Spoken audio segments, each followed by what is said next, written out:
This afternoon is all about loving your guts, okay? And we're going to learn how we can start loving our guts if we aren't already, and then in turn, our guts will love us back, all right? So everyone knows of Mr. Hippocrates, right? What did he say? He said that all diseases begin in the gut. And so it must also be the same that all health must begin in the gut, right? So if we have any kind of health issues, and not just obvious gut issues, it could be mental health issues, it could be other physical issues, it could be autoimmune disease. Believe it or not, there's a link to the gut. So it seems very unlinked, but it's actually linked. And, you know, as naturopaths, for hundreds of years, we've been telling people it's all about the gut. You've got eczema, it's all about the gut. And people are like, who are these quacks? They've got no idea. But science has proven that we were right all along. So thank you very much. Okay, so when we look at the gut, I think someone's in way of my area where I can grab. There we go. We're going to look at actually what the gut is. Does anyone want to be brave and tell me what the gut is? What is it? Okay. Okay. Anyone else? Oh, microbiome. Yeah, okay. Anyone else? Let's find out. Okay, so you're both right, but we're going to get real specific here. So the gastrointestinal tract, okay, which is your digestive tract, your GI tract, it actually starts up here in your mouth and it goes all the way out to your bottom, all right, to your anus. And there's different organs that are attached to it all the way along that pipeline. We've got the hollow organs, okay, that's your mouth, your esophagus, and also your stomach. And then you've got small intestines and then your big, large intestine and your anus. And then we have your digestive solid organs, which are your pancreas and your liver and your gallbladder. So every single organ system are connected to your GI tract. So do you know that if the one is not happy, others along the way are not happy either, because they're all connected. And we often try and separate them. Oh, I've got a gut issue. Oh, I've got a liver issue. What's happening in your gut? How's that connected? It's very connected, okay? So it's about looking at the big picture. I think we might have a battery issue, guys. Something is not working. So when we look at the gut itself, believe it or not, the gut is actually not all of that. Okay? The term gut is actually where your alimentary canal begins and ends. It's after your stomach. Okay? So it's right at the pylorus. So your stomach empties, you've got the pylorus. It's your small intestine, large intestine, and then your anus. That's technically your gut if you want to get specific. All right? Now, inside that area, that bottom sort of part of the digestive tract, is where all of your microbiota live. These are the bacteria that make up your microbiome or the bacterial environment of your body. And so we actually have 10 times more bacteria cells in our body than we do human cells. So we're not really human. If you always thought you're a bit different, you really are, all right? So when we look at what the gut microbiome does, it's literally the bacteria that lives in that particular space. And it's also known from many other words, your gut flora, microbiome, it's all of these things. But it's basically the house of where your bacteria lives. It's all there, okay? There's all different types of bacteria. There's actually tens of trillions of different microorganisms that live in that area. So not just bacteria, but we also have yeast and other things that are quite normal to live in that region. And we have about 300 to 500 different species of bacteria. So when you go to buy a yogurt or you go and buy some probiotics because you're not feeling quite right and you know what's good to do, how many strains does it have in there? Like 1 or 2 if you're lucky, if you pay extra. But we have 300 or 500. So have you ever done a course of antibiotics or you've not been well and then you've taken your probiotics and you're like, I notice no difference because you're having like 1% change, okay?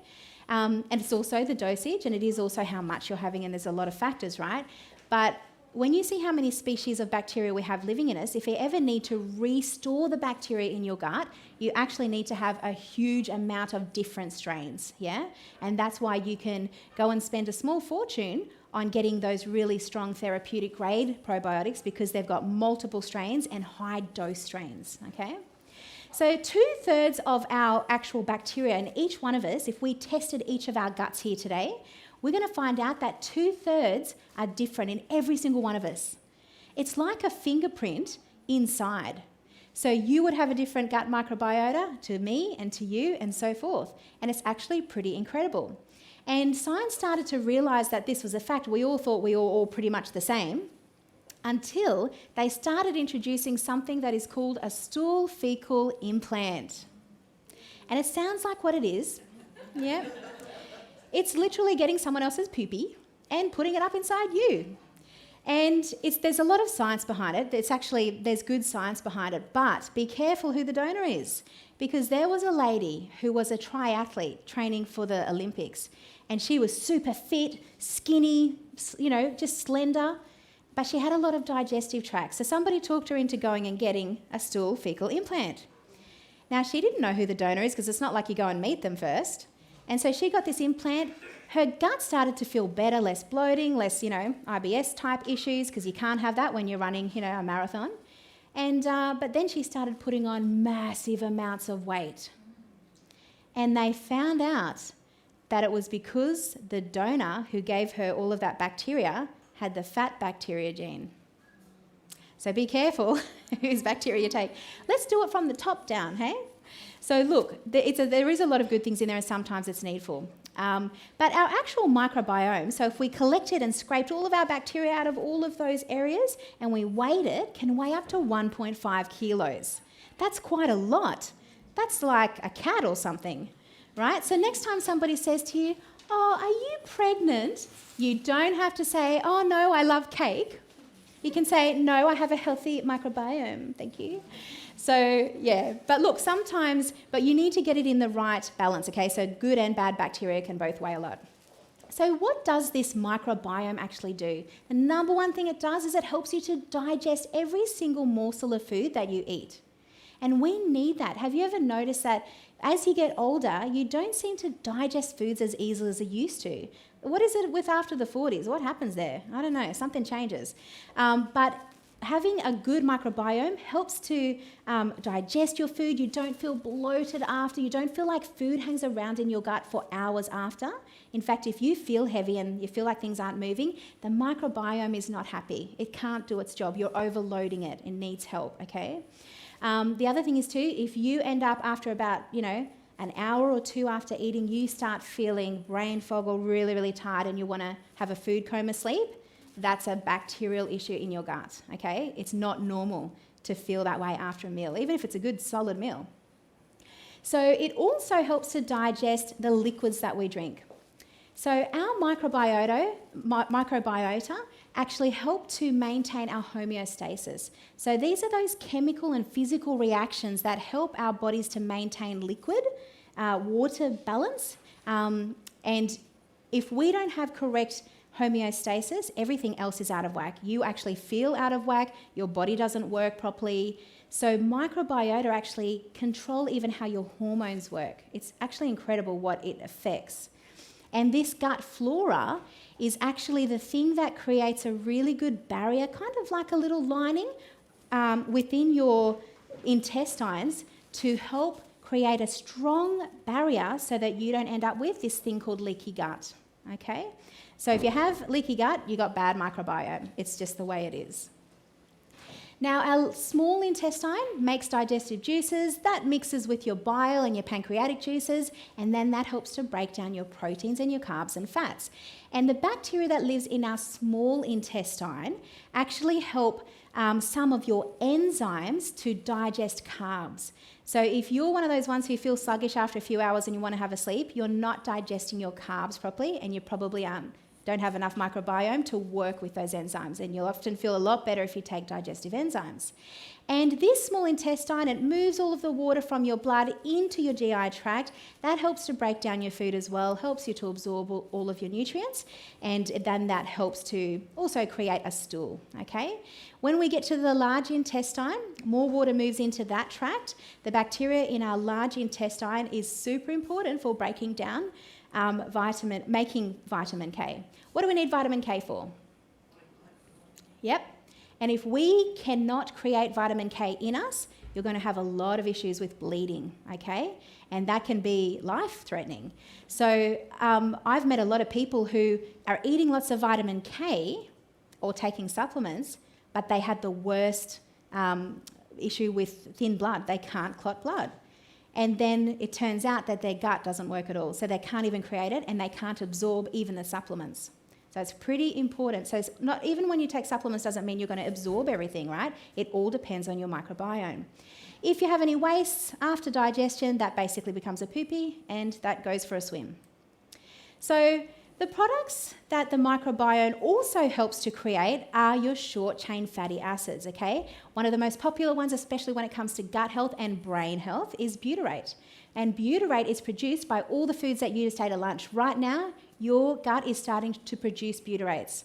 That's awesome because you need that for mental health, you need that for physical health, you need it for everything. It's the thing that makes you feel happy, okay, in your gut and in your mind. The production of secondary metabolites and vitamins also happens in your gut. Do you know that if you don't have a good microbiome, and do you know that most of your vitamin D, even if you're out in the sun all the time, it actually has to go through and be absorbed through your gut. So if you don't have a good microbiome, you can get all the sun you want, you're going to be D deficient. And that's why I expect everyone down here to be D deficient. That's normal. But up in Queensland, the slip, slop and, the sunshine state, we slip, slop and slap so much that even though we live in the sun, we're not absorbing anything. And for those of us who might struggle with the microbiome situation, even if you're having sun, you're not going to absorb it. So there's so many factors. Another thing your microbiome do, so these little bacteria are so clever that when you take any supplements, whether they're drugs or any kind of herbs, even your nutrition, it has the ability, if it's happy and healthy, to use what comes in first and then it goes into the bloodstream. And if it ever needs more to create something else, it just taps into the bloodstream, pulls it back in and creates other nutrients when needed. Isn't that amazing? Who would have thought bacteria is so smart to be able to recycle that nutrition? And then, of course, it helps with your general immune system. And then, of course, I don't know what's happening. Is it you? Can we go back? Yeah, thank you. I'll let you do it. Thanks, Ralph. It's also super important for that homeostasis, as we mentioned, and homeostasis plays a massive role with your insulin levels and your blood glucose. So if you struggle with, as I was saying, abdominal weight or diabetes or uncontrolled blood glucose levels or metabolic syndrome, you really want to make sure your gut is healthy because you can try everything else, but it's not really going to work. It also helps to recycle water and electrolytes as needed. Okay. Microbiome also makes messages that signal to your brain, and this can affect how we mentally feel and think and even behave. So, years ago we used to think when children had behavioural issues, it's the red cordial or, it's the sugar. And look, they do play a role, don't get me wrong.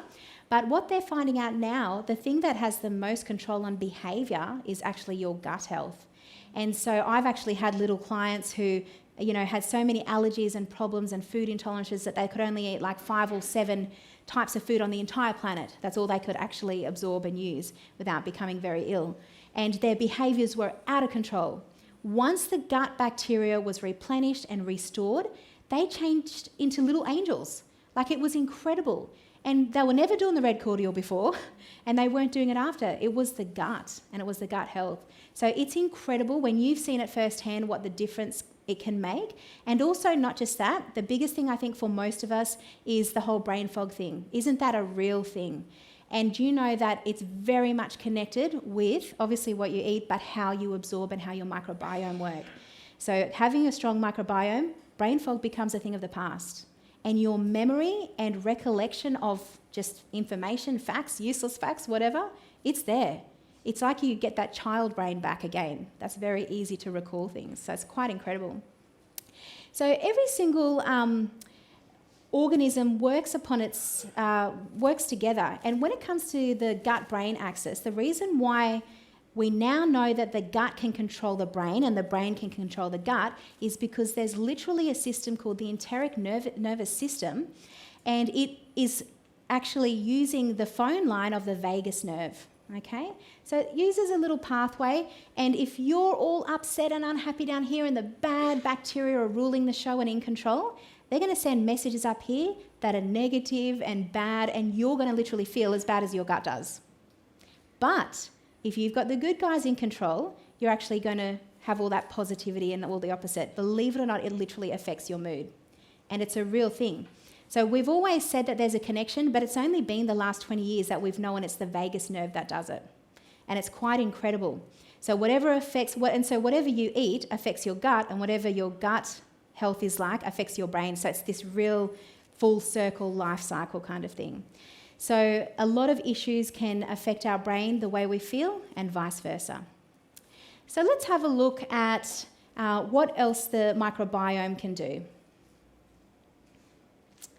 We can see here that through this vagus nerve, that everything that you absorb, everything that lives in your gut, the bacteria, how healthy it is, how unwell it is going to affect you through many different avenues. Okay, so you've got that mucosal immunity it can give you or it cannot give you. Those environmental toxins can enter right into your bloodstream if you don't have a good gut bacteria barrier. Infections come in through that gut barrier.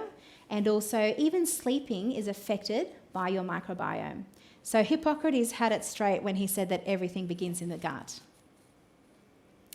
So we know that it's through nerves that speak to our brain. And you know that there are certain even foods that we shouldn't really eat and put in our gut because they affect the way our nerves work, and it can literally affect mental health. When I have clients who come to our depression and anxiety recovery program at the retreat, there are certain foods that are like no longer part of their lifestyle because it's literally causing and fueling that mental health issue and anxiety, believe it or not, as well. Okay, so there are neurotransmitters, and there are neurotransmitters that are made in the gut that really only recently we've discovered were made in the gut. We always thought that dopamine and serotonin were made in the brain because it's those feel-good hormones, it's all of those things. We actually thought it all 100% was made there. But we have found out recently that dopamine, 50% of it, that feel-good hormone, is actually produced in the gut. So if you're not feeling so good, it's because your gut's not feeling so good. And serotonin, 90% of it is made in your gut and nowhere else. You get 10% in the brain. But isn't that crazy? So if you need help with your mind, with your mental health, just with your mood, you have to look at the gut. It really has to start there, otherwise you're putting the cart before the horse. Okay, so dopamine, we know that that's that feel-good neurotransmitter, and that's super important for all of those reward, those mood, those pleasure kind of responses. And you know, these days, we already have a drop in dopamine levels because we are doing a lot of screen time and things like that that literally give us that dopamine receptor response, but because we do it so long, it doesn't work as well every time, you know. So what they've found is that if you really want to increase that dopamine and start to have pleasure when you do things that used to bring you pleasure, you need to actually fix that gut because it's 50% of how you feel and it has to do with your gut. So it's quite important to know how to do that. What about serotonin? It's not just a mood neurotransmitter, so it doesn't just help with depression or anxiety, but it's also very important for bone health. And so as we age, we need to be more careful of our bone health, and we just think calcium, boron, magnesium, manganese, right? That's what we think. And yes, that's important for bone actual repair and growth, but we need serotonin, otherwise our bones can be brittle too, and we don't often link that. So our gut, again, comes to the forefront of being the guy that helps us to have health of body, mind and soul, right? So let's have a look at dysbiosis, because dysbiosis actually affects your neurotransmission. All right, so what is it? It's when your gut has an imbalance of bacteria, but of the bad guys being in control, okay? So if you have too many bad bacteria and they're called opportunistic because when they get their opportunity, they'll actually destroy your good bacteria. So when they sort of rise to the forefront, these guys can't do anything about it unless you do something about it, and they cause so much havoc physically and emotionally, all right? So when there's too many bad guys, it's called dysbiosis, or you have a dysbiotic gut, which means that you've got a real imbalance. And you'll know this because there's some really obvious symptoms if you have dysbiosis, okay? Short term, you'll have a few things like stomach upset and, just feel a bit unwell, energy levels, but long term, you can end up with even autoimmune issues. That's what happens with dysbiosis. So some causes, obvious dietary changes, things. Too much protein's not awesome for your gut, okay? I'm a fan of protein, but we don't need that much. You only need 0.8 grams per 1 kilogram of your body weight. So work that out. It's hardly anything. It's like a cup of legumes a day. Like, it's not much.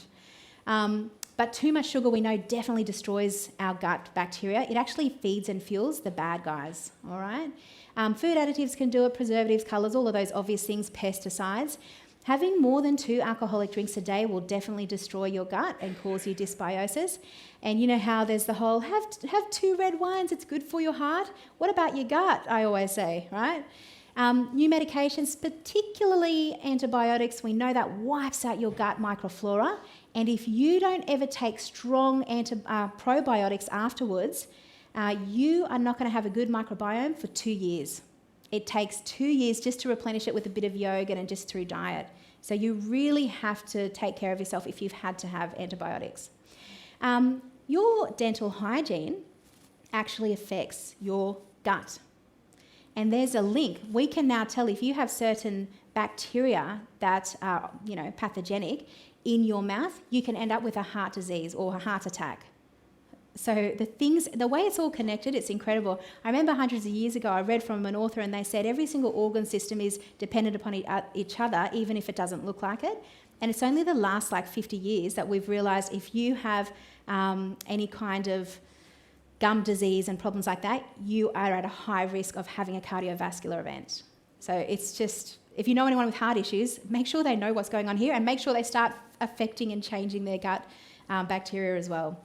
And of course, high levels of stress and anxiety. Okay, we know that cortisol, he's not our friend, and he's the one that will cause us so many issues with our weight gain and blood glucose response and all of that, but it also causes dysbiosis. So there's that old adage that stress kills? Oh yeah, it does.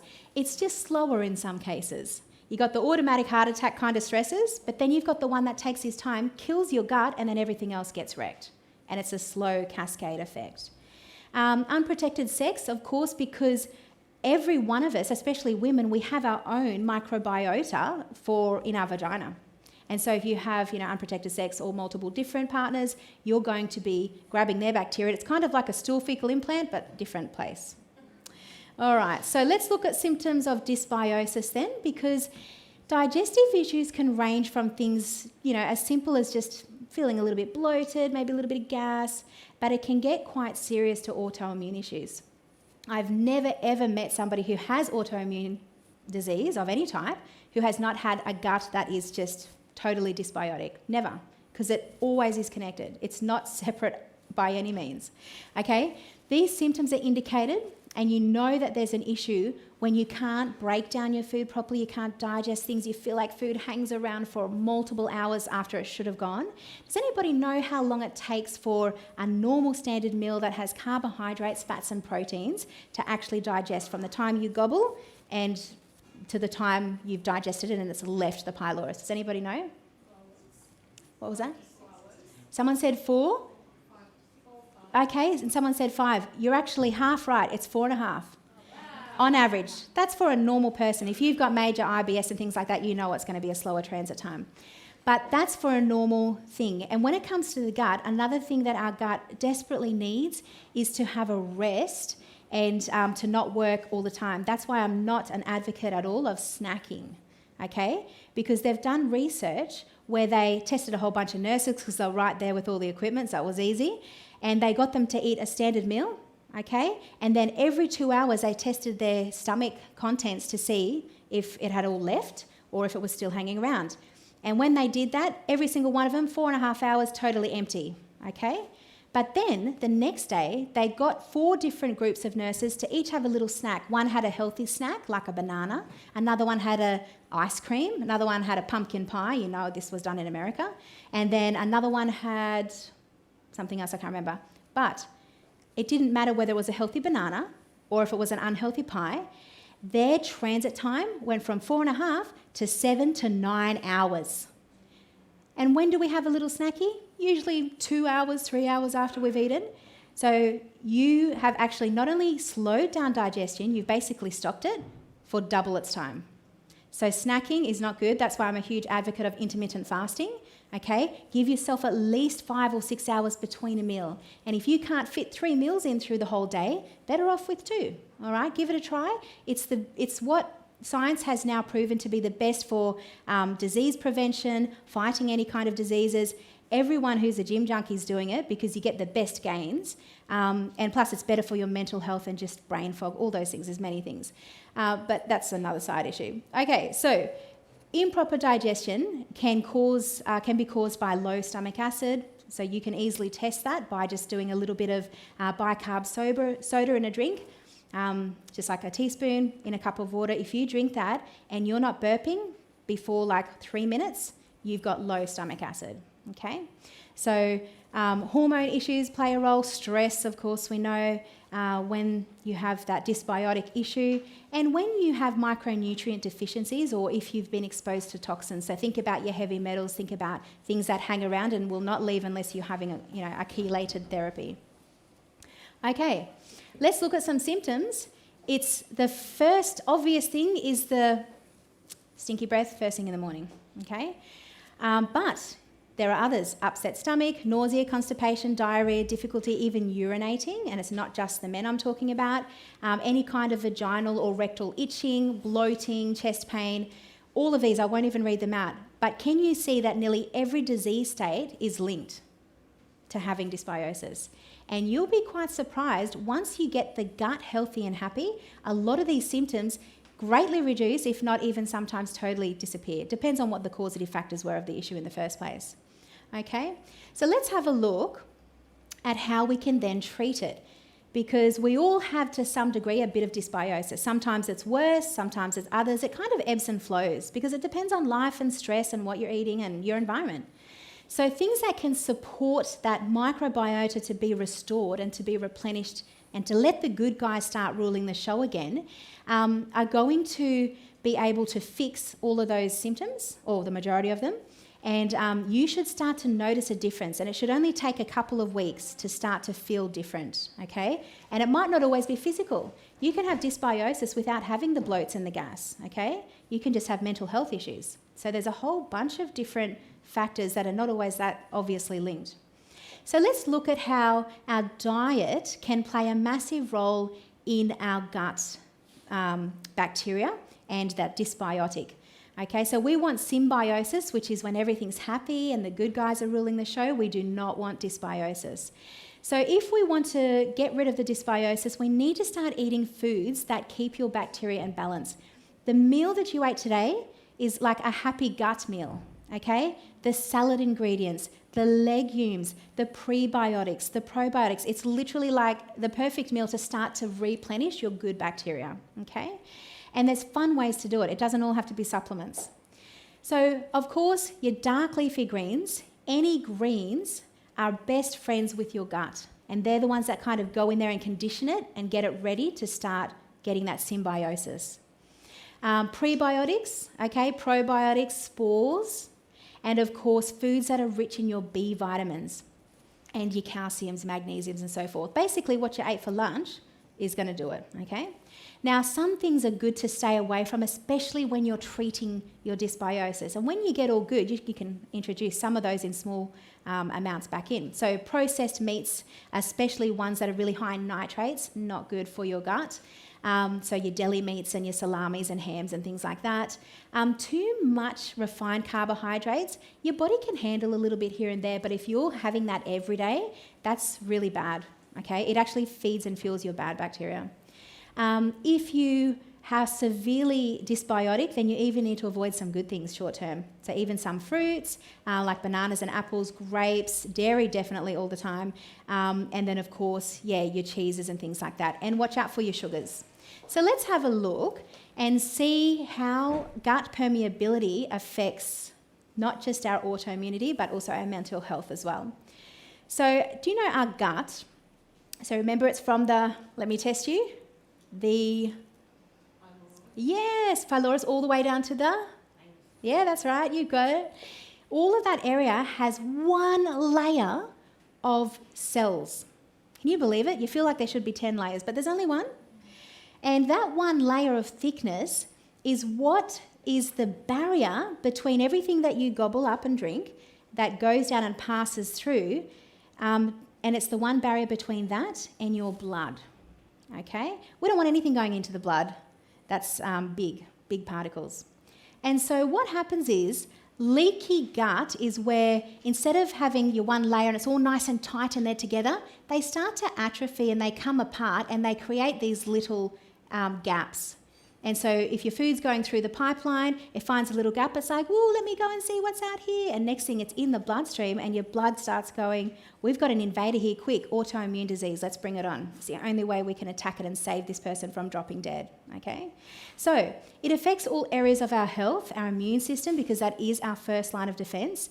In fact, I know people who believed in gut health so much that they went and lived in leper colonies to prove that they would not get sick. They went and hung around people with all sorts of viral issues, never got it, because their gut barrier was strong and wouldn't let anything in. Like, it's quite incredible.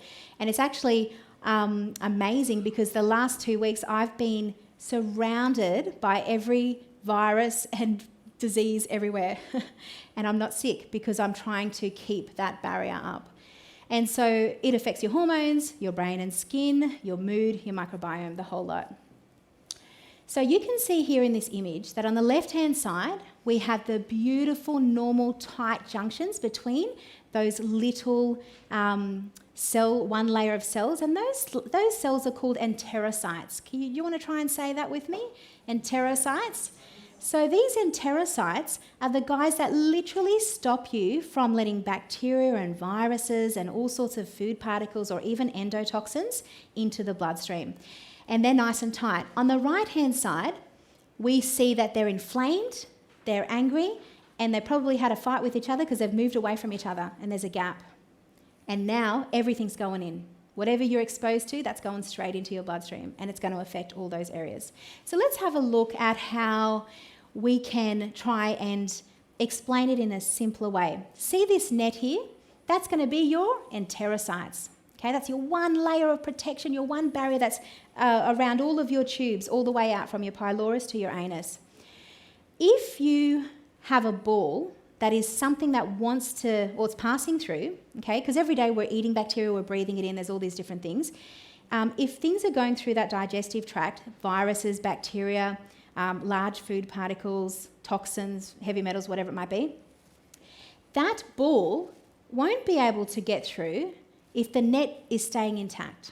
But if you cut the net with the scissors, which could be antibiotics or having infections, parasites, yeast infections, or any kind of inflammation, so you might just have reactions to certain food, intolerances.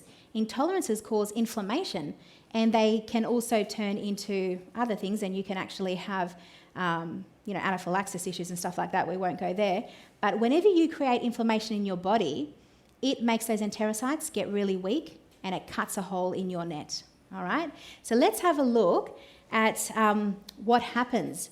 So poor diet, sugar, artificial sweeteners, hydrogenated trans fats, different chemicals and preservatives, and high fructose corn syrup. It's not a food, okay, but it's in everything. Be very careful. This stuff will cut a hole in your net. All right? SIBO, small intestinal bowel overgrowth. You know, there's certain bacteria that lives in your small intestine, but if some of your bad bacteria from your colon, the large intestine, move on up into your small intestine, you can have this SIBO issue. And it's not fun, and it takes a while to actually rectify. But this will break your net as well. And stress breaks your net. Okay, so there's many reasons we don't want to have stress, or we want to keep it under control. So these things cut a hole in your net, and then all of that stuff is going to head straight on into your bloodstream and cause a cascade of inflammatory issues and conditions. And all diseases start with inflammation. All right, let's have a look. Antibiotics will do it as well. Even one dose of antibiotics, 2 years. Gut microbiome, gone. You just don't have it. And if you think back, the last time you had antibiotics, if you never replenished and took all your good, strong, therapeutic dose, multi-strain probiotics, how often did you get sick after that? Did you pick up every cold and flu that came along? Yeah, you know you did. So these things have to be fixed straight away, and so it is important to really be on guard. Sometimes we have to take antibiotics. It's not going to kill you, but it will kill your gut, so just repopulate it straight away. Infections can do it. Infections can be anything from, parasites to yeast and viruses. And one of the biggest things that most people have is blastocystis hominis, and that's a very common parasite, and it's very difficult to get rid of, but you can do it. So these kind of things, if you have them, you might not even know, but they're keeping your gut net broken. And until you get rid of those parasites, your gut net will not heal, okay? Obviously, synthetic hormones will wreck your net, and also acid-blocking meds. So all those Mylantas and those different things that stop you having indigestion, that's going to do it too. All right, so let's have a look at some symptoms of leaky gut. You'll see that some of them will feel just like normal dysbiosis, okay, because it is dysbiosis. But what it is very evident through inflammatory markers. So we can test your blood and see if you have, your inflammation markers, and we can actually narrow it down. If it's not this, it's not that, it's that. Okay, so it's all about finding out what the cause is of your issue, because you can treat symptoms till the cows come home, and cows just don't come home. So leaky gut causes this inflammatory immune cascade, and long term, it's not going to happen overnight, but many years later, you'll end up with an autoimmune disease. These days, it's happening very early. There are autoimmune diseases now in teenagers and even before teens, and that's very rare, but our lifestyles are not the same as what they always used to be, and we have so many things that are breaking our nets that it makes sense that we're having these kind of issues. So what kind of autoimmune diseases can happen because of leaky gut or gut permeability? The obvious ones, such as autoimmune thyroid disease, Graves' disease, Hashimoto's, lupus, rheumatoid arthritis, Crohn's, alopecia areata, and then, of course, psoriasis, all these things. But even things that are not necessarily an autoimmune disease, but it helps to show you that you're on your way or things are very dysbiotic, are the brain fog and the memory issues. I don't know how many people come to me and say, brain fog, I just can't believe it. There's nothing I do that fixes it. I'm just walking around, I feel like I've got a bag over my head or something. So those kind of things are very much affected. Allergies, food intolerances. You can actually get over a lot of food intolerances if you get your gut healthy. And that's really cool because that means you can eat more food. Skin rashes and acne and rosacea, of course, and eczema. All right, so let's look at this autoimmune link. How does it happen? Inflammation causes a hole in your net, and that causes that leaky gut, the gut permeability, and then that affects absorption of nutrients. And when your gut junctions become really inflamed, like the picture on the right, we see that they start to atrophy. What happens if you are used to going to the gym and you're lifting weights and you're really strong and you're ripped, but then you don't do it for a while? What happens to those really strong, taut muscles? Yeah, limpy, saggy, tuck shop arms, you know what I mean? So that's what happens in a way to those little enterocyte cells. If they are not, if they keep being atrophied, and it's not a matter of they've got to lift weights, but they can't, when inflammation is present, actually stay strong and stay together like good little soldiers, okay? And they start to atrophy and they break apart and you get that leaky gut. So this allows anything to enter in and go into it. And the problem is what happens long term is you end up with this thing called molecular mimicry. And this is where when particles, endotoxins, different proteins from food that you're eating enter in through the gaps and go into the bloodstream, the body starts to have a freak out and go into like saving mode. And it starts attacking those proteins, okay? So for instance, an obvious one is one of glutenin and gliadin, the two proteins in gluten that actually, if you have an intolerance to it, it's going to cause that inflammation. It'll end up getting into the bloodstream and you can develop celiac disease, okay? Or it can be even just still intolerance, but you're still going to have the same similar issues. So when that happens, if we look at the gluten, if you're eating gluten and you have an intolerance to it, and especially if you have celiac disease, you are going to end up having a thyroid link. There's going to be a thyroid issue. So anyone who has thyroid issues should be gluten-free. I'm just telling you now. That's some free advice. Because what it's actually doing, the actual protein and the your thyroid gland, it looks like gluten in the body. So if you're eating foods and gluten doesn't work for you, the body starts trying to kill the protein that's flowing around the bloodstream, and then it goes to the thyroid and goes, oh, we found some more up here, let's get him. And it'll attack your thyroid gland. So a really good marker to know if you have a thyroid issue or a glutenin or gliadin issue is just to test your TSH, because it can really pick up those thyroid issues before they become an issue. Okay. Autoimmune diseases and skin problems are both related to a dysfunctional gut.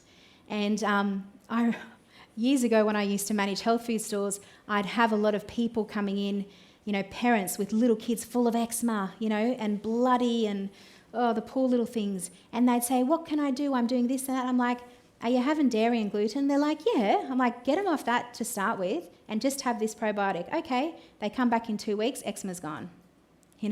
It's that simple. But for some reason, we've liked to complicate it. So we need to obviously make sure we're taking care of the cause. You need to get that gut healthy. A leaky gut syndrome or gut permeability causes that immune response, and basically, your immune system goes into overdrive and starts attacking itself. And it's always exacerbating autoimmune disease, but in most cases, it's causing it. All right? So how do we correct this dysbiosis, okay? We need to start with prebiotics. So a prebiotic is something you need to have before you even start paying for expensive probiotics, because otherwise you've paid for expensive poopy. A prebiotic is actually, it only comes through food, and you've eaten prebiotics today. And what it does is it goes through, and in a very simplified way, it sticks to the walls of your colon. And as you have your probiotics, the probiotics come down, and as they're passing through your colon, they're like, oh, what's this sticky stuff? And it sticks to it, and then it eats it, and it can stay there and populate. And if you're not having prebiotics and you're taking probiotics, remember how I mentioned before, we've all done it. Well, why did nothing happen? Because you were not eating prebiotics, and it was just passing right through. It had nowhere to stick to, and it had nothing to eat. So it left town. Okay, very expensive poo. So a prebiotic actually creates like a matrix, a sticky kind of substance, a lining that help the probiotics to stick to and hang around. And you want them to hang around because you're trying to get them to populate. The other thing it does is it provides a food source for them. And the other thing it does is it actually helps them to, it just gives them the environment to be happy and to hang around longer. Okay, that's what it does. So we also see that resistant starches. Remember before we looked at the cooked potato that's boiled, left for 24 hours, then you eat it? Most of that, at least half of it, has become now a resistant starch. And that is a prebiotic. Now, we all probably eat potatoes now, but do we boil them, let them sit for 24 hours before we gobble them? Just start that extra little step and you've actually done yourself good. Okay, so let's have a look at how these prebiotics actually work. Directly, they actually affect your epithelial cells, okay, and they protect your immune system. So they create that really strong response initially. Indirectly, in different ways, you've got that substrate, so it's the stickiness that helps it to stay there. It helps to produce your short-chain fatty acids, especially your butyrate, and then, of course, it also helps to eliminate pathogens. So if you have any kind of pathogens, you better be having prebiotics as well as probiotics. So let's have a look and see what the top prebiotic foods are. So obviously the first one is your cooked and cooled potatoes and even other starches, even grains. Have you ever cooked rice, left it there, and it sort of looks more fluffy and different when you've let it fully cool? So even if you do that for the 24 hours, it's good, but I do prefer the potato because of all the other issues, the other benefits.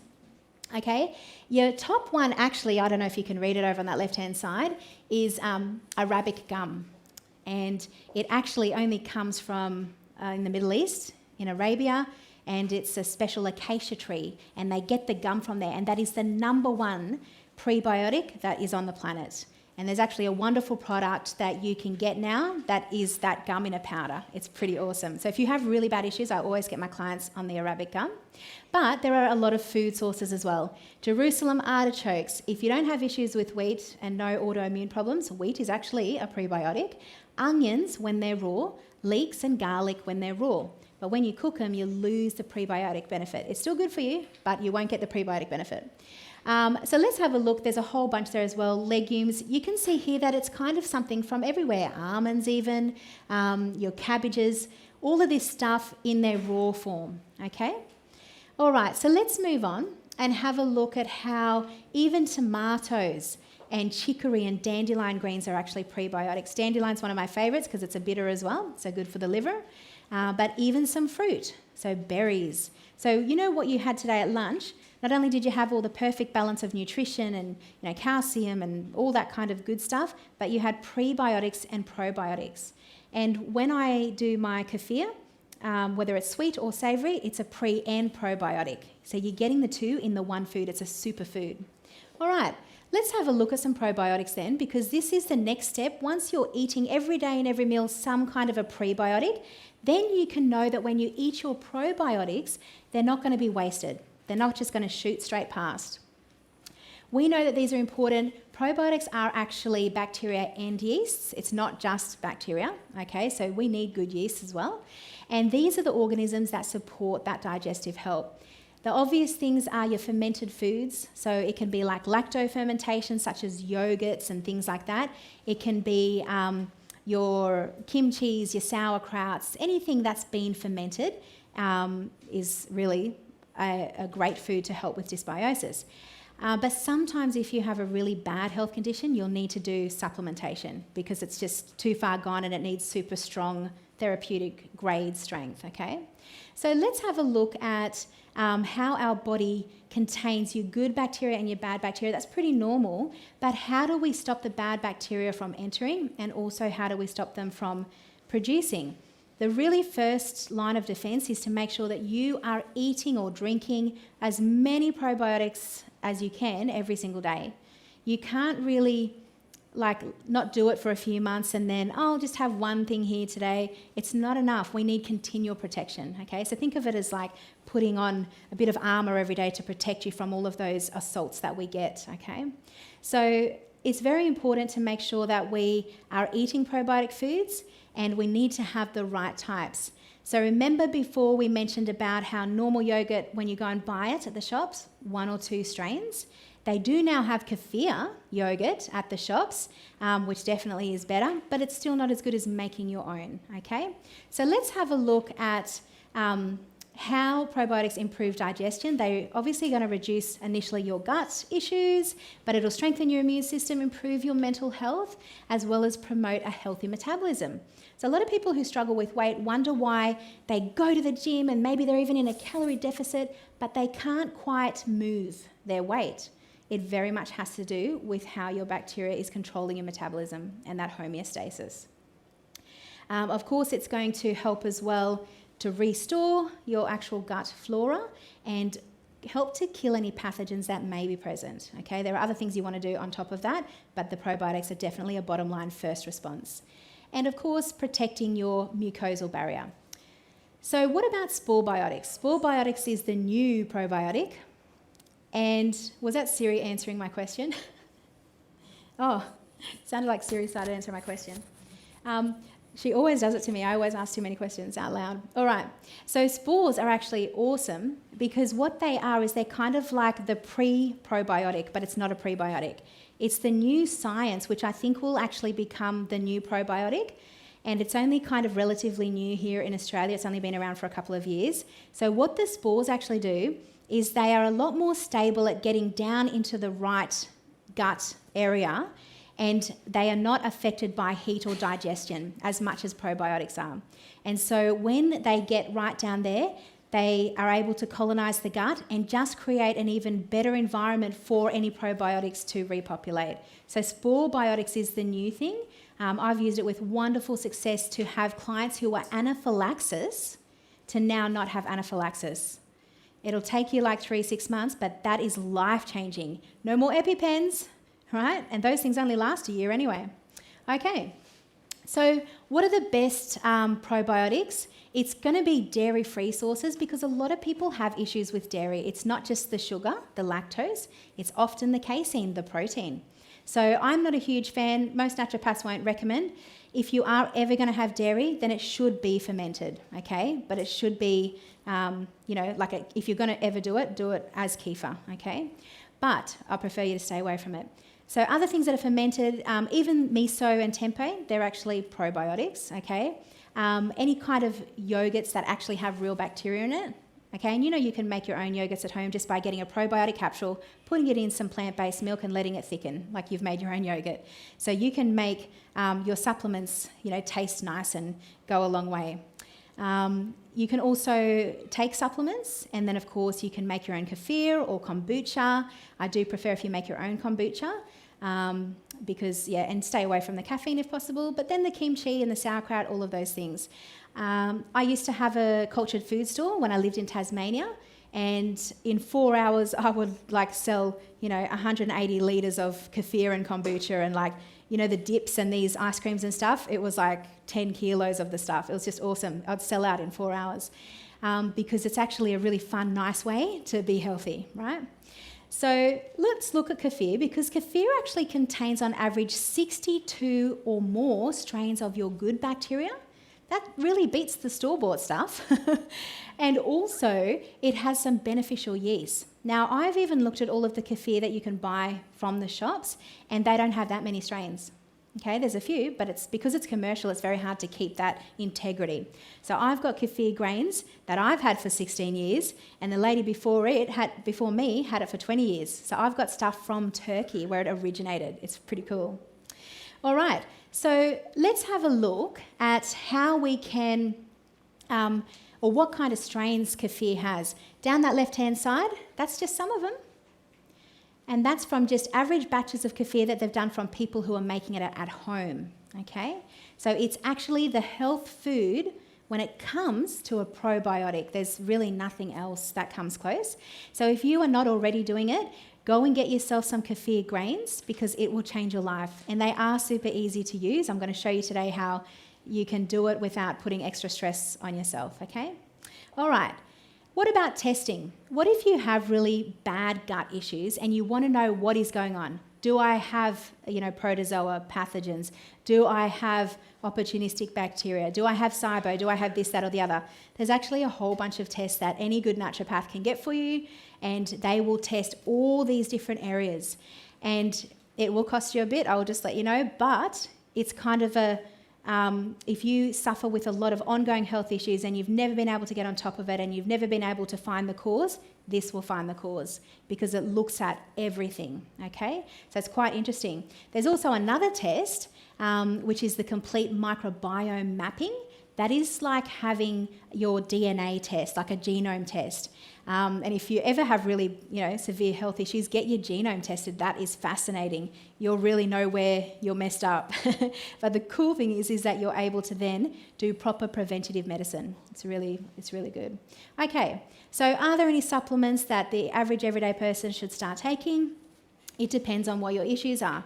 So if you have some kind of a pathogenic issue and that's causing the overgrowth, and you'll only know if you get tested, okay, then you need to be taking things that are going to kill these viruses, the bacteria, the protozoa, and so forth. So we know that berberine, my friend, is up at the top of the list, will help to kill those nasties. Also, anise, star anise? That's actually, they found it's better than Tamiflu at preventing and treating flus and colds. So not that we even have Tamiflu here, but they've in research, they found if you have 3 stars and it's been put through a coffee maker, an espresso machine, because it kind of needs the pressure. It's still half as good if you boil it on the stovetop, but if you drink that every day with a little few fennel seeds in there, it's working better than a Tamiflu medicine. Good to know, right? Okay, black walnut, clove oil, golden seal, grapefruit, all of these things, oregano oil, tea tree, and wormwood, they will kill all of that stuff. But at the same time too, they will also destroy some bacteria because it's pretty powerful stuff. So you do want to make sure that you replenish that. Actually, can we just go back to that last slide? This 98 Alive, I've got to give this one a plug because it's just amazing. I've had so much success with it in my clinic. But the guy who invented it is a professor who lives up in the Gold Coast, and he invented it. And this is actually tea tree from Australia. So he found out that it's when you take the toxicity out of it, it's actually super healing for all of these things. And I use it for everything. But you can buy this yourself online. Just look for 98 Alive. It's really good to have on hand because you have it on hand, and if you start to get a cold or a flu, start taking it straight away, and you usually stop it from coming. All right, let's have a look at some other things. Remember I was telling you about the Arabic gum, the number 1 prebiotic on the planet? So this is in this Gastro Care. It's just a powder, and it's just really good for people who want to give themselves a good fighting chance at replenishing that gut microflora. Probiotics, my favourite one is this Ultraflora Intensive Care. There's a lot of other good ones too, but I have a lot of success with this one. So let's have a look at how we can help to repair those little one layer of cells. Does anyone remember what they're called? One layer of cells, it's your net? Enterocytes, I'll give you 10 points for that. Yeah, so enterocytes. So the glutagenics as well as the gut revival, they both have different ingredients. I like to use the two. And in 3 months, I can get people to have normal gut function. It's just incredible. Okay. The Megaspore I only recommend for people who have severe autoimmune diseases or intolerances or, those kind of issues. But anyone can take it, and it's really good. So if you find that you need some help, because as you can tell, there's a lot of causative factors to these kind of issues, and it's good to just narrow it down and only treat things that you have to. You don't want to treat everything just in case, because it'll cost you a lot of time and money. So do speak to any good naturopath. They can help you out. They can do testing to see where you're at, to see what the causative factors are, and then they can give you a really good holistic protocol that will actually get you on top, and you'll notice differences. So I just want to encourage you with that. Okay, what we're going to do now is we're going to show you how to do the kefir at home. Okay, what we're going to do today, my friends, is we are going to make kefir yogurt and kefir cream cheese. Now, you can call it whatever you want. Most people call it kefir. It's technically supposed to be pronounced as kefir with like the rolling. But even if you call it kefir like the lime, those bumpy little limes, that's fine. It's kind of similar to that, okay? Now, what is it? What kefir is, well, how did it originate? It started in Turkey, where somebody had some sheep milk and they had it in a skin and they left it in the field too long. And when they came back, they realised that there were these little living munchkins. You can't even see because of my gloves. These are a protein matrix, and it's a living organism of all of those strains of probiotics, and it's squishy. I'm actually going to pass it around. It's squishy, and it looks like a little cauliflower. But this is a living organism, and it's kind of like a gremlin because all you have to do is add milk, and it's going to poop out probiotics, which are delicious. And then he keeps growing, and when he gets too big to hold himself, he'll drop some little babies off, and they're like gremlins and just keep growing. I'm going to pass it around. You can actually have a touch and a feel. We'll throw this one at the end. Don't worry, I won't recycle it. And this is the thing that gives you more probiotics than anything else on the planet. So I love making sauerkraut, and I love doing all of these kind of things, but they're very time consuming and they don't have as many strains. So why not go all hog, straight in and get your bang for your buck and do kefir. So what I like to do is get those little milk kefir grains. There's 2 different types of kefir. There are water kefir grains, and they look like little jelly crystals, and they are for making a drink. Okay, so if you want to make this, it has to be a milk kefir grain. And you can buy it from eBay, okay? It'll cost you like $50, $30. You want to get about 2 tablespoons worth. And when you get them, you can actually do yourself a favour and get anything that has holes in it and that will hold all of those little munchkins inside it.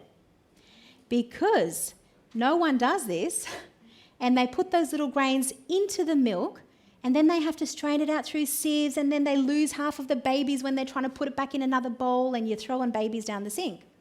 So in my craziness, I'm always inventing things. I'm like, I saw a gumball machine once, and it had holes in it. That's my new kefir holder. So I went, I paid my $2, got some little junky toy, threw that away, and I was like, yes. And so it had multiple holes at the front, and I'll show you, I've got one here.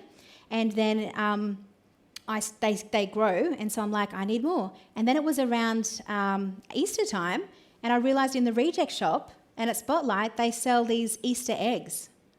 I don't know what you do with them, put presents, lollies, I don't know.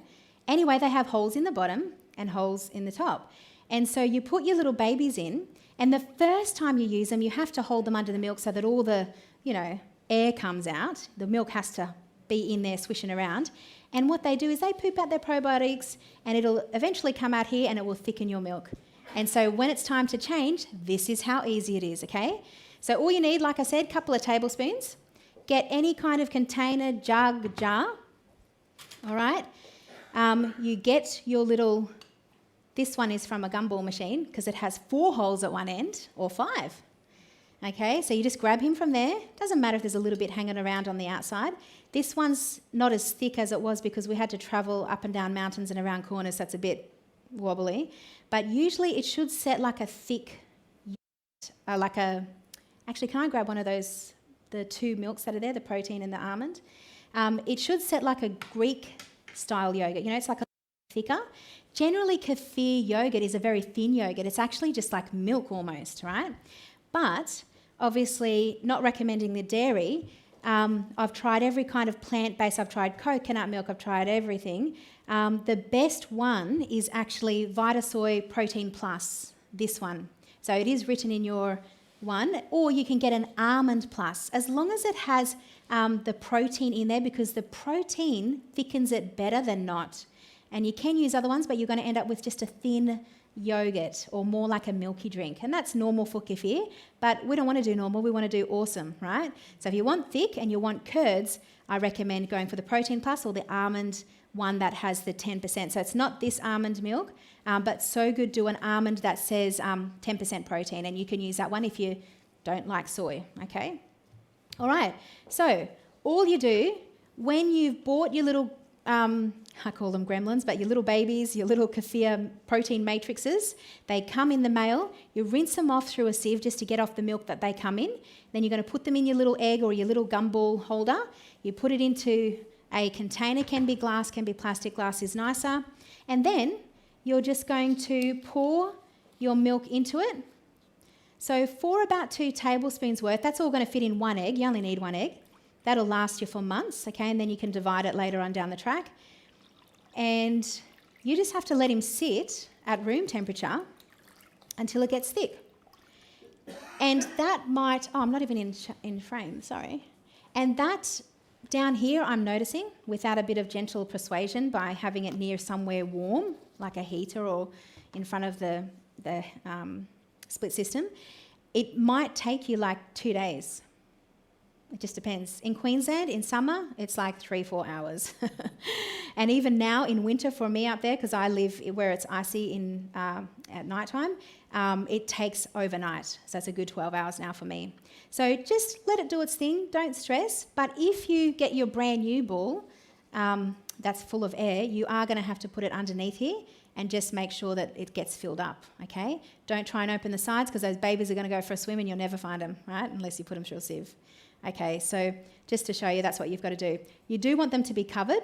So in an ideal world, use something that's taller so that the little eggs, can be mostly under. They will float a bit on the top, and that's normal. But you just, as long as they have access through those holes to get into the milk, it'll do its thing, okay? So how many babies So, isn't it cute?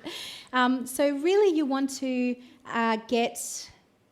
you can even get away with 1 tablespoon, but if you want it to work faster, the more babies you have, like sounds like children slave labour, but the more you have in there, the quicker you'll get the set. So I think 2 tablespoons is enough. Put them in the 1 egg, or you can separate them in 1, tablespoon in each egg. It doesn't really matter. You can have as many eggs in there as you want. Put all your eggs in 1 basket though, all right? Okay, can I get a glove? If they breed and create their own children, Yeah, but I'll tell you one thing though. So thanks, sweetie. If you are using plant-based milk, okay, it doesn't multiply as much. It's very slow, okay? So once you get your babies, you don't have to try and separate them for like 6 months, okay? So it's really easy. Imagine if you had to separate them every week. So that's all you need. Whatever you get, you've got that and you've got it for life. The only way it'll ever die is if you don't give it 1 lot of fresh batch milk for the whole week, okay? If you don't, and this is how easy it is. Was that a 2-second job? Plop, pour, right? You leave it to set and then you put it in the fridge and you don't even have to do anything with it. You can start eating it straight away. You can eat it around the eggs, but leave it in the fridge. It's good for 2 weeks. But I do recommend that you take those out at the end of your week and then just give it a fresh batch of milk because that's its food, that's its fuel, all right? So that's all you have to do. Now, when you end up with your yogurt, okay, so this is my solidified yogurt. How do I use it? Like you would any yogurt, okay? But I'm going to show you what I usually do with it because it's so much yummier and nicer. So what you're going to need for this is a colander, just a pasta colander. Any type, doesn't really matter. And just a good sized container that the colander can sit in and be able to hold a lot of liquid. Because what I want to do with this is I want to take all of the whey out, that liquid, and I want to just keep and reserve the curds. And so I think little Miss Muppet was playing with Kiefer because she was eating her curds anyway. So I don't know what was going on. But we're going to separate those, okay? And how we do that is we need to, so that's some that's already strained, okay, and I'll show you that in a second. We need to get these big giant chucks cloths, which you just buy from Coles and Woolies in your cleaning section. You can use cheesecloth, but cheesecloth are not consistent. Sometimes they've got the big hole, sometimes they've got little, and you'll end up just pouring your yogurt right through it, okay? So I love these because they're consistent, and you'll use these. You'll only need 2 of them, but just buy a pack of 4 or 5. And what that's going to do is be your strainer for the next 6 to 8 months before it starts to get a bit, holy, and then you just throw it out, get a new one, or just use it to clean your house. But make sure you don't use one that you've already cleaned your house with because you're going to ruin the bacteria, I promise you. Okay, we're just going to put these big, giant chuck cloth over and we're going to push down the centre, all right? And the reason, so in Queensland, it must be the heat or the weather. I only ever need 1 layer. And you'll probably need that in summer, but for some reason down here, same milk, same everything, but it's the conditions, the temperature that's different, I need to put 2. Otherwise, I will pour my yogurt right through that 1 layer. So I'm going to double up, doesn't hurt. And when it stops dripping, you can take the 1 layer off and let it drip even more just through 1 layer, okay? All right, so all I'm going to do, and it's kind of normal when you first pour it through, to have a few little bits, I usually have a clear container so you can see it, but to have a few little bits of the yogurt come through, oh, thanks. I need you guys to help me with that. Okay, so let me come here. Okay. All right, so I've got my 2 layers of chucks, and what I do is I make sure that they're evenly overlapped and hanging, okay? Because if they're not, we can't gather them together up the top of the end, and we do need to do that. So from here, once I've got my yogurt, I'm just simply going to pour it into here. And like Daniel said, don't be put off by that cultured smell, okay, because we've literally changed molecular structure of the milk proteins, okay, so there's going to be a bit of a bacterial smell there, but it doesn't taste like that when you eat it, okay. So I'm putting all of this in here, and you can see it's pretty thick. And I'm actually glad that we were able to get enough fermented just so you guys could taste it, because with this weather, it's a bit of a challenge. So yeah, don't be discouraged if it takes a little bit of time, especially for the first couple of batches until your little babies start knowing what their job is, right? Because they've been probably sitting in a mail for a week or whatever. Okay, So from here, you can use a rubber band or these little, sealers, bag sealers. I think these are great. I like the extra long ones. They're much better, but this will suffice. So I'm going to gather up all of my edges, okay? And the reason I'm doing this, there's two reasons. One, let me gather a bit of milk while I'm at it. One is to stop any little critters going in and having a nibble before you get to, those little flying buggles, okay? So stop those. But also, you want to actually make sure that all of this is up here, because this is going to end up acting like a sponge. And if it's hanging over the side, you're going to end up with a great waterfall on your bench top and maybe on your floor. And trust me, how do I know? I did it once and I learned. So learn from my mistakes. It doesn't matter if it's a lucky band or whatever, it doesn't have to look pretty. Just put it all on top so that when it mops it all up, it'll just drop back in on itself, okay? That's all you have to do. And what I generally do, with your temperature down here, you can leave this just sitting out at room temperature, until it stops dripping. So let's have a look at this. See, we've got some little drippies happening. So we've already started, but can you see that that's a clear drip? That's what you want to see. If you start seeing white yogurt come through, you might need to add an extra layer. But generally 2 layers will do it for you, okay? So that's it. We leave that. Because I'm up in, Queensland, it's very hot, it can actually get very strong when it's over fermenting. And, you'll know when it is because it's very smelly and very tasty. I put this, when I've done this stage, straight into my fridge. And I just let it drip there for a day, overnight, whatever.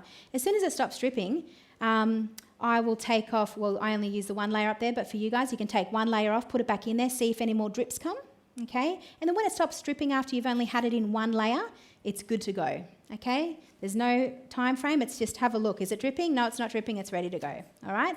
So when we've got that fully strained, we end up with all of this whey down here. This is probiotic water, and it's protein water. Do you know you can buy protein water and it costs a fortune? Just start drinking this. But can I give you one proviso? If you have gut dysbiosis and you got the bad guys ruling the show, if you drink too much of this at once, there's going to be a die-off and a huge battle going on inside you. And you'll have a little bit of gaseous exchanges, all right? So I still recommend having it, but start with a tablespoon a day. You can just put that in another container, a jar, in your fridge, and just have a little tablespoon every day and work yourself up, okay? Because otherwise, I have known somebody who thought they needed to go to hospital, okay? They had very bad dysbiosis. All right, so leave that in the fridge, let it do its thing. When we're finished, we end up...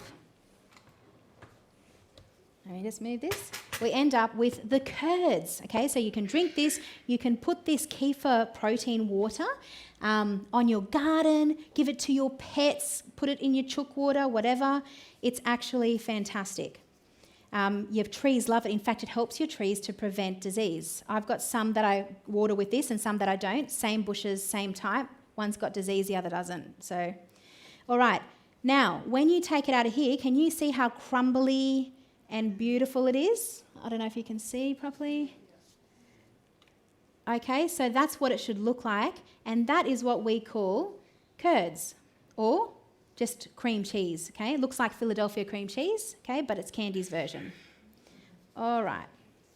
Yeah, so you think of everything that you do with Kraft Philadelphia cream cheese, and guess what you can do with this? Same thing.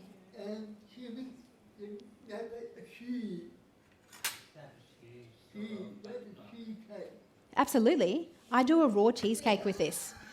I put coconut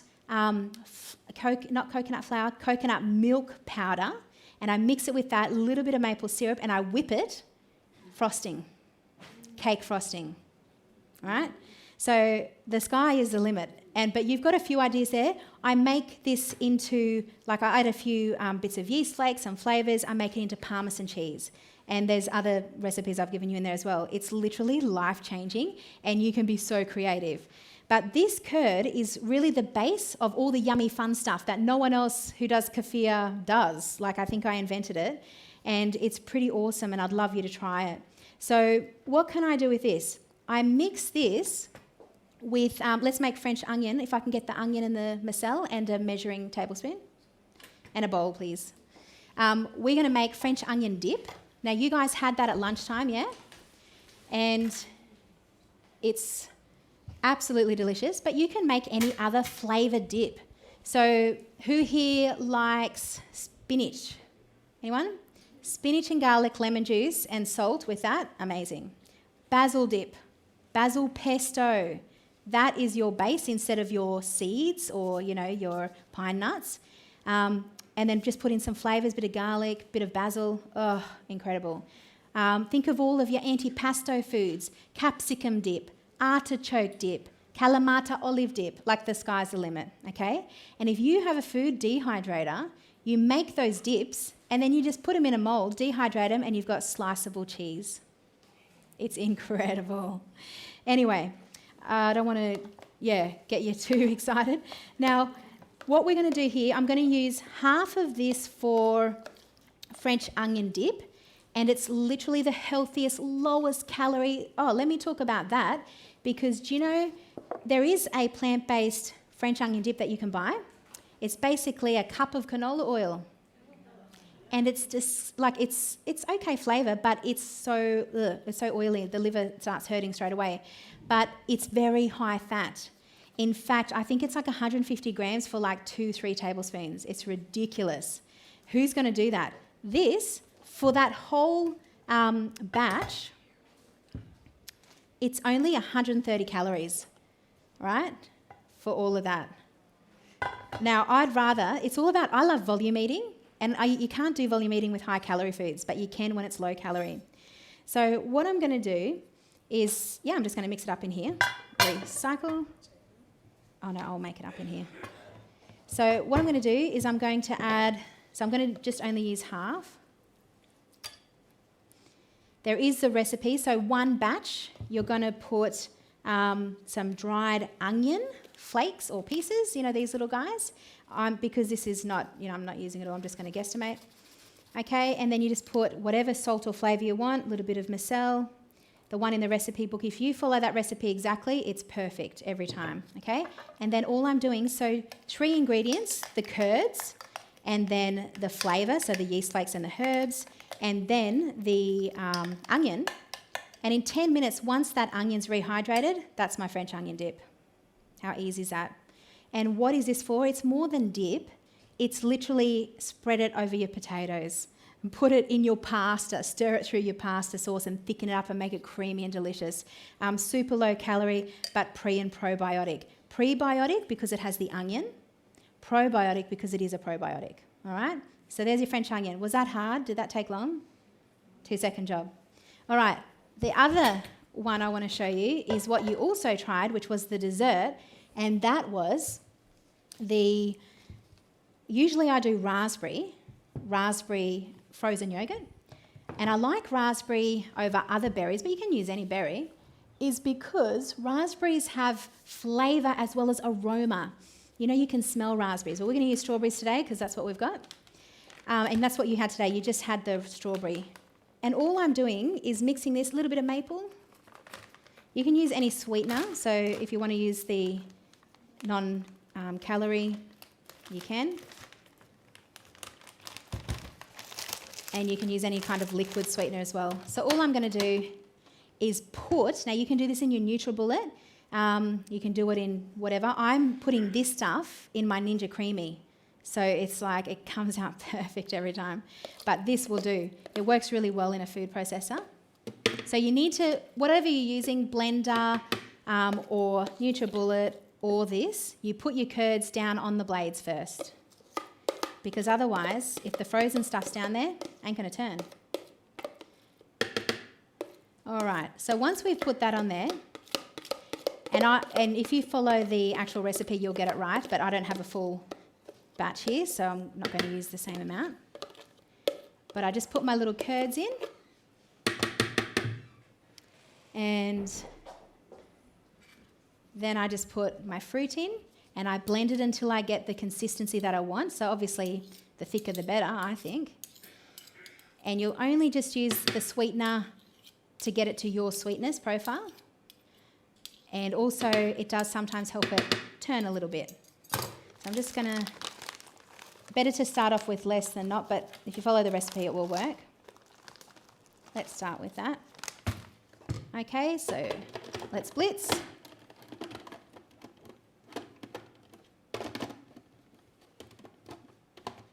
There we go.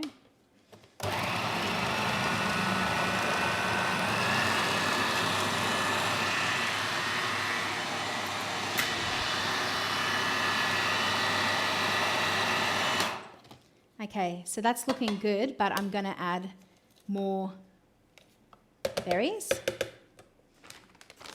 And remember, like hardly any calories here, hardly any calories there. The calories will just be in whatever sweetener you choose.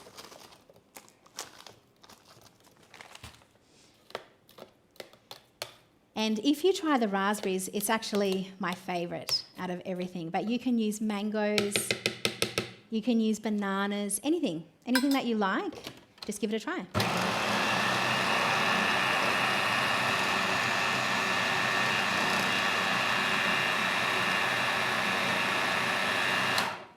All right, time for sweetener.